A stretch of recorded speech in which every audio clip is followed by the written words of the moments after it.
Le père Michel de Laval, dit Michel, père Michel, est arrivé à Héry en septembre 63.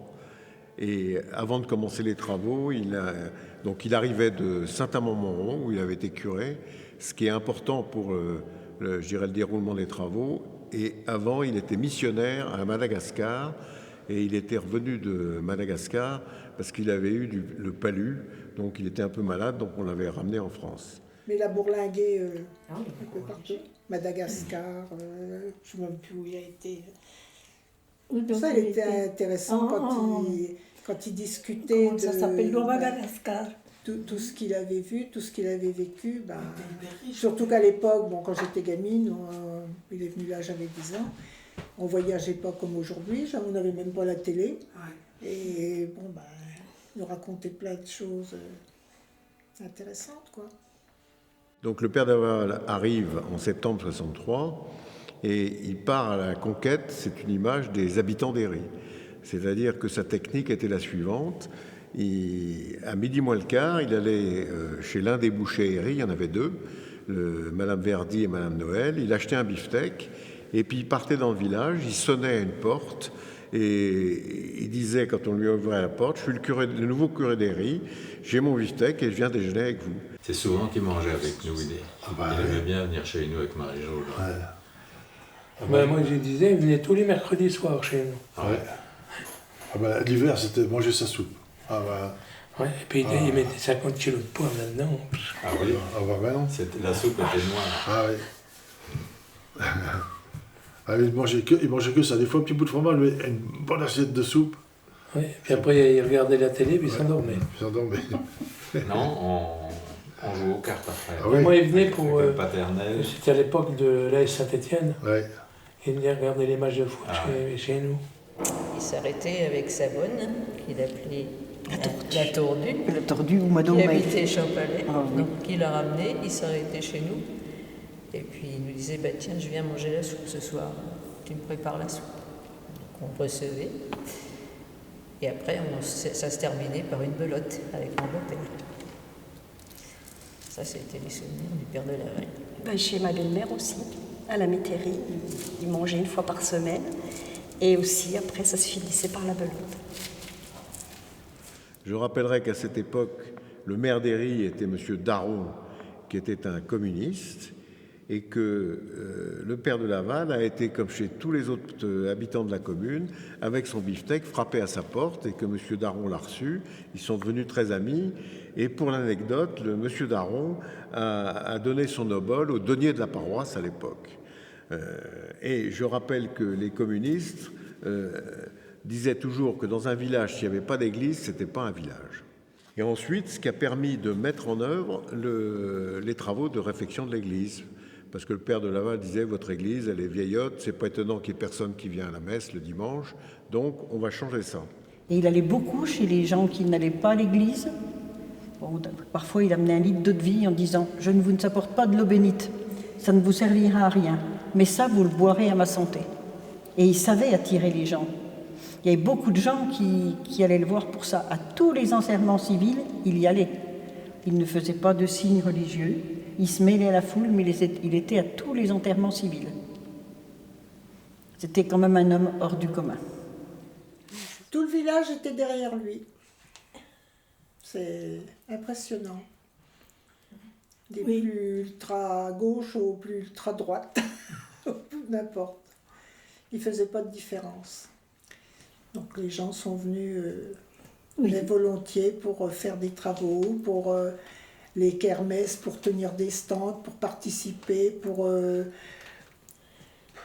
Ils disaient, tiens, j'ai besoin de quelqu'un, et hop, les gens arrivaient, faisaient... Oh, mais il avait toujours des bonnes idées, mais il savait que tout le monde allait suivre un peu, plus ou moins. De toute façon, les travaux étaient bienvenus, puisque tout le monde allait travailler. Pardon, je crois que côté population, je crois que ça faisait l'unanimité. Là. Oui. Les gens étaient contents et fiers de oui. De toute façon, c'est ce que je disais tout à l'heure. Il avait réussi à faire un truc phénoménal, parce qu'à cette époque-là, c'était, tu sais, bien chacun à sa place. Hein. Alors que là, tout le monde y allait sans rechigner, c'est ce que je veux dire. Même ceux qui ne demandaient pas, ils y venaient se proposer eux-mêmes. Ah oui, oui, oui. Pour travailler. Il a amené des gens qui étaient jamais dans les églises. Ah, ils n'avaient jamais mis les pieds dans Jamais. l'église. On arrivait à Héry en 65, donc il y avait les travaux qui se faisaient déjà à l'église, et mon père, qui n'était pas trop d'église, le père de Laval lui dit bah, on va encore te voir à l'église. Bah, il dit si, pourquoi pas. Donc lui, il est venu monter tous les bancs de l'église, comme les autres, en tant que bénévole. Et première chose qu'il a faite, c'est donc d'attirer un certain nombre d'hommes, et vous verrez que 51 hommes, pendant toute la durée des travaux, ont participé à ces travaux de diverses manières.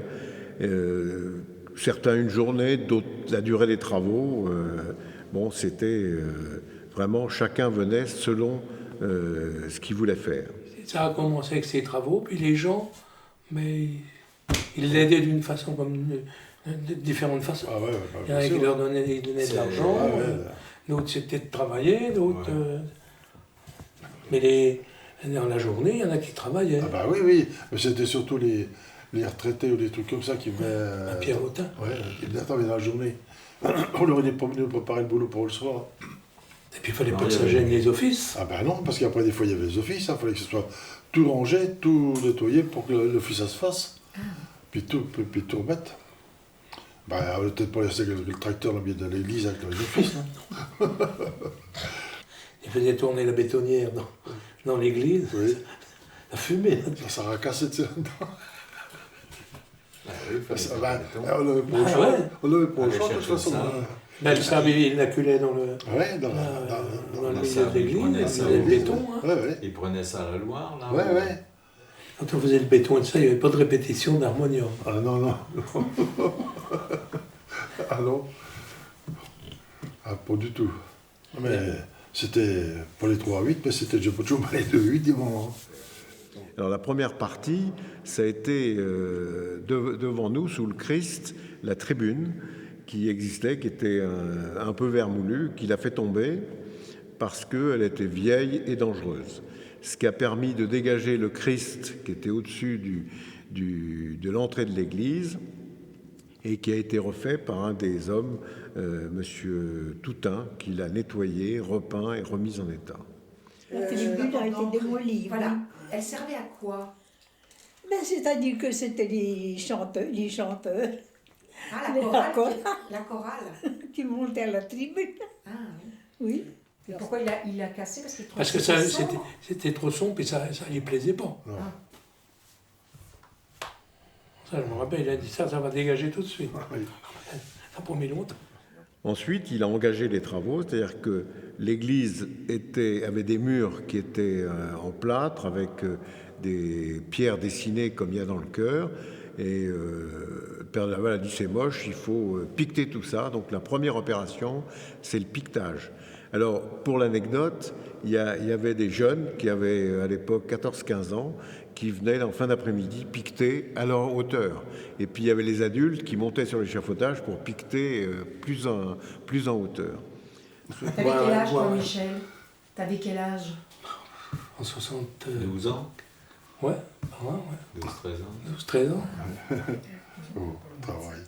Mais nous, à cette époque-là, nous, on n'avait pas... Les gamins n'avaient pas le droit d'y aller. Non. Après, il y a eu l'histoire de l'architecte. Oui. Mais c'est quoi cette histoire d'architecte? Mais il ne voulait pas... Il a arrêté les travaux parce qu'il n'y avait pas d'autorisation. Il y a eu des arrêtés de prix par la mairie pour la continuité des travaux. Ouais. Et donc, l'architecte des bâtiments de France, Ouais. il est obligé D'abdiquer. d'abdiquer, de plier. Alors pour l'anecdote, le père de Laval, le père Michel de Laval, personne ne l'arrêtait. Et l'architecte des bâtiments de France, qui est M. Lamy, donc qui était la personnalité du département qui donnait son feu vert pour faire des travaux, alerté par certains, vient à Héry et puis dit au père de Laval, mais vous n'avez pas le droit de faire ça, l'église est inscrite à l'inventaire, on ne casse pas des crépis comme ça, il faut arrêter les travaux. Et le père de Laval lui dit, vous m'empoisonnez pour pas dire autre chose, et moi je vais continuer parce que je veux faire de cette église un endroit d'accueil où le dimanche on arrive à la remplir et qu'il puisse y avoir des célébrations de mariage, d'enterrement qui soient vivantes. Alors ça a donné quand même lieu à des échauffourées entre la mairie et le père de Laval et l'architecte des bâtiments de France, qui a fini par céder. La seule chose qu'il a arrêté, c'est le chœur qui est resté dans l'état où il est actuellement. Donc, les travaux se repartent. Ils ont été arrêtés très peu de temps, parce que Michel de Laval disait si j'arrête les travaux, aujourd'hui, j'ai des habitants de la commune qui veulent bien travailler dans l'église. Demain, ou dans 2 mois, ou dans 3 mois, j'aurai peut-être plus personne. Donc, on repart. Un incident s'est produit lors de ce travail. Sur l'arche, quand on est près du chœur à droite, il y a un échafaudage qui a plié et 3 hommes qui travaillaient sont tombés. Guy Gonfond, Jean-Pierre Ganzina et un autre dont je ne me souviens plus le nom, qui était l'ouvrier des Ganzina. On était tombés. Un pointier, comme ils s'appelaient dans le temps, tu sais, les... c'est ça, un pointier. Un pointier, c'est ça qui avait cassé. Et puis, il a fait son temps. Chute libre, sans parachute. Les échafaudages, c'était des mâts et puis des traverses liées avec c'était des pointiers, ils appelaient ça dans le temps les pointiers. C'est vrai, ils mettaient ça dans des murs, c'était comme des petits sapins, toi, qui étaient pointés, c'était vachement long, hein. Je sais pas la hauteur de l'église, des voûtes. C'est haut. Quand tu es dans l'église, que tu arrives au chœur, c'était à droite, au fond, en haut. Et j'étais en train de faire les joints en haut, tout à fait en haut. La marche était haute après. Hein. Oui. Une fois que ce travail a été fait, c'était déjà un gros travail. Dans l'église, il y avait, comme il y avait à cette époque-là, des bancs d'œuvre. C'est-à-dire que c'était des bancs en bois fermés. Et dans l'allée centrale, il y avait sur chaque banc le nom de la famille qui allait dans ce banc. Alors un jour, le père de Laval, il a enlevé tous les panneaux avec le nom des familles. Ça a été un tollé général. Et puis ensuite, il a démoli les bancs et il a piqueté le ciment par terre pour refaire ce qu'on a aujourd'hui, une allée en dalles qui vient de chanceler dans la Nièvre. Et il a mis des bancs qui sont en bois et ferraille, qui ont été donnés, non montés, par la société Bordier, qui était une société de Saint-Amand, qui était très ami, M. Bordier était très ami avec le père de Laval, et il a donné les ferrailles et le bois pour la paroisse. Les travaux se faisaient le soir aussi. Ouais. Après, ils faisaient dans la journée, quand il y a eu la démolition de toutes les dalles. Ouais. Il participait beaucoup à tous les travaux, il ne faisait pas que donner des ordres. Moi, je l'ai toujours vu, il venait là, il avait sa cote de travail, sa cote bleue, et puis il participait. Il n'était pas le dernier à faire le boulot. Oui, il fallait tout remettre en état. Laver le sol, parce que le sol avait été tout refait aussi. Donc tout balayer, tout laver. Et de la poussière, il y en a eu longtemps, il y en a encore. Il y a longtemps, tout ça. Oui. Donc, par rapport à ces travaux, vous, les femmes, vous avez eu aussi un rôle quand même important. Oui, question ménage, oui. Et puis question de faire la soupe. Question de faire la soupe, oui, tu as fait beaucoup de soupe, tu as fait beaucoup de manger, Oui, parce que tout le monde ne rentrait pas chacun chez soi. Si, quand même. Enfin, il y avait souvent des invités. Le curé, il avait vite fait d'inviter. Oui, il y avait souvent des invités. Beaucoup de monde, donc il fallait faire à manger, quoi. Oui. Et puis, au niveau l'entretien après de l'église, des fleurs. Il y avait plusieurs personnes qui venaient pour nettoyer l'église. Il y avait de la poussière avec tous ces travaux. Oui. Il y avait Madame Autain. Il y avait Madame Autain. Madame Verdi, Madame Guénaud. Oui. Et puis on a stické. Là, ne l'oublions pas, il y avait les mondes. Oui, Rabuteau. Parce qu'elle a fait sa part. Oui. Ensuite, il a fait d'autres travaux annexes il a agrandi la salle des fêtes, qui était la salle des fêtes de l'école privée qui était sur la route de Pouilly. Il a construit les vestiaires du stade.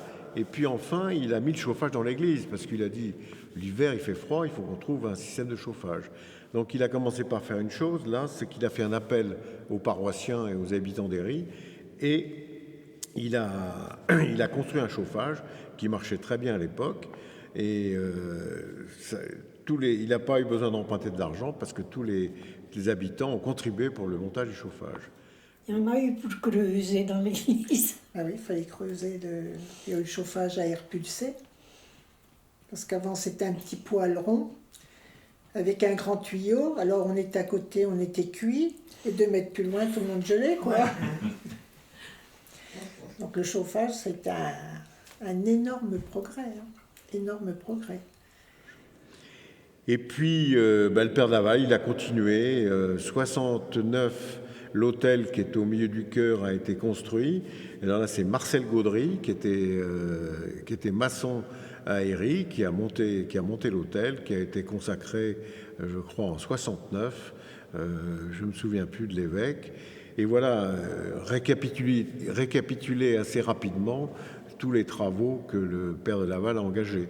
Alors, je dirais qu'autour de la paroisse et autour de l'église, pour faire vivre cette paroisse, le père de Laval organisait une kermesse qui était dans le parc du château, où il y avait beaucoup de monde, et tout le monde attendait le dernier dimanche de juillet, qui était le dimanche de la kermesse d'Héry, et qui attirait beaucoup de monde, même d'autres personnes d'autres communes. Mais tout le monde le connaissait. Et les kermesses, du jour où il est parti, les kermesses, c'était fini. Ils allaient chercher les confettis. Puis on faisait les sachets de confettis à la métairie. Il y avait une tombola, il y avait des enveloppes, il y avait des stands où les enfants pouvaient participer, il y avait des groupes de danseurs qui venaient. Le soir, c'était le repas. Oui. Puis tout le monde dansait. Il y avait toujours un parquet, on dansait. Et c'est vrai qu'il y avait tous les gens d'ici et d'ailleurs, il y a des gens qui venaient de très loin pour venir à la kermesse. La kermesse d'Héry était vraiment... C'était vraiment réputé. Oui, c'était une belle fête. C'était une belle fête. Pour le 2 février, les messes autour du 2 février, il y avait les crêpes. On faisait les crêpes. Donc il y avait tout un tas de personnes, je pense, on était 5, 6, une dizaine de dans femmes la salle des fêtes. On venait avec notre pâte à crêpes et puis on faisait les crêpes dans l'ancienne salle des fêtes et puis à la sortie de la messe, tout le monde venait manger des crêpes.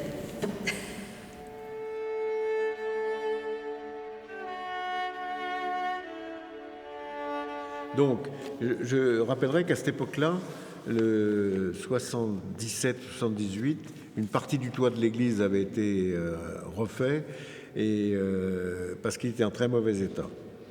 Et pour revenir à l'époque actuelle, une association qui s'appelle les Amis d'Héry s'est constituée il y a 3 ans maintenant pour collecter des fonds pour participer à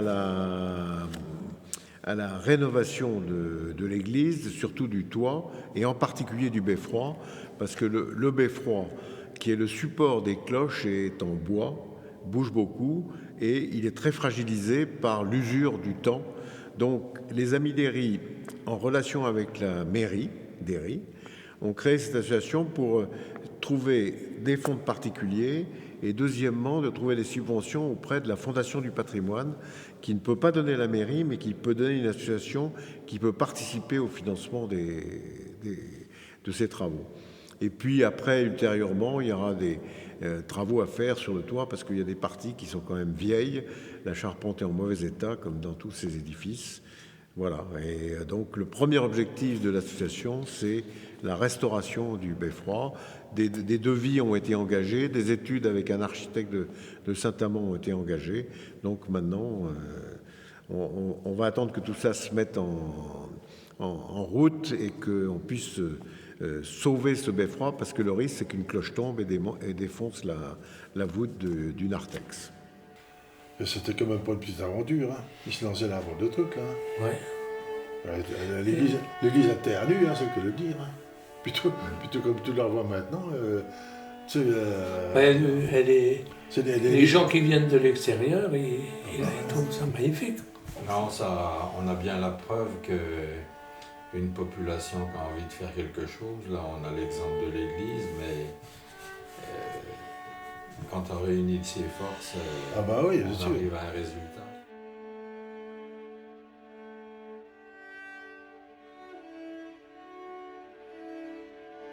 Michel, parle-nous de la télé. Tu nous as dit que France 3 était venu. France 3 était venu un matin. Ouais. Il cherchait le curé, il est sorti en côte en disant on cherche le prêtre, et laissez-moi, il y a quelque chose qui ne va pas. Oh, non, c'est tout. Puis après, on s'est barré. Hein. Le jour de l'ouverture de la chasse, le père de Laval, il faisait une messe à 7h30 pour les chasseurs. Et les mecs, les gens d'Herré, moi je n'étais pas chasseur à l'époque, mais il y avait du monde. Exactement, oui. Et il a attiré le monde. Tu viens jeudi? Hein? T'es au courant? On est plein de sangliers à Champollier là. Attends. Ah, ça marche en truc là. C'est une photo noir et blanc qui est complètement passée. Oh, bah c'est vrai que c'est bon jeune. Ah ben celle-là, elle est belle. C'est la seule où on voit quelque chose. Ça, c'était le jour où ils ont fêté mon père a fêté ses 50 ans. Et à côté, la Commoutier, où il y a des... Oui, le notaire était là. Monsieur Commoutier, Monique Cravot, la Christiane Mutinet, puis j'ai dit bon. C'est la période de Noël, il y a certains derrière. Un seul Nicolas, il va tout bon. Ah oui, pareil. Hein. Ah bah oui, mais n'empêche qu'il y avait des résultats au bout. Tous les gamins qui l'avaient au certificat. Ah bah tous. Il n'y en a pas un qui a loupé son certificat. Hein. C'est tout ce que j'ai appris. Il n'y en a pas un qui a loupé. Hein. Ils avaient intérêt à tenir comme il faut.